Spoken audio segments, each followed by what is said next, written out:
बंदा अपना सारा जमाना तकिया लजपाल गुलजार कमाल बने एक गल कहना अपना बेगाना तकिया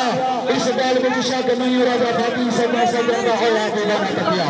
और अपने तेरे बोल में जाके समझ गया मारे तो तेरे फाती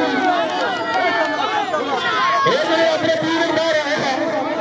बाहर ले तुसी माशा जी अगर बच्चे जी शान का साथ तेरे ने इस जवान त्रै बोलना चाहिए उम्र ही तकने का पार्टी भी तके जोरदार करिए मार छोड़ से मेरा इस्माइल दिखाना दे पास और दूर कब दूर कुछ बड़ा है माशा जी एक कैमरा मैन ने तो मौजे शकीन मिला ए दो तू साडा मेहमान आया जिस जनाब त्रै बोलना चाहिए तो सारे जमीन रिक्वेस्ट है कि अज डेरे वाले की हौसला अफजाई का सी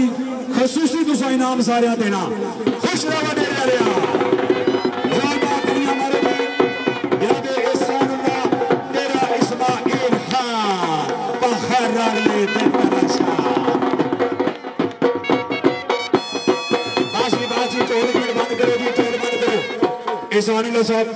मेरे को लाओ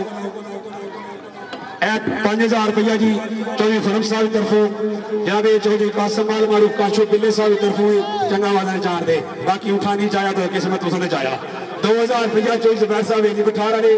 2000 रुपया जी शमस इकबाल साहब आला बरतानिया उन्हें तरफों जी बाकी नहीं मौजूद मेहमान जेडे जनाब साडे मेहमान की हौसला अफजाई करना चाहते जनाब का भी शुक्रिया थैंक यू वेरी मच और मेहरबानी करो ढोल जी नहीं मारना तो जनाब ग्राउंड खाली करो चाचे अरशद लौट वाला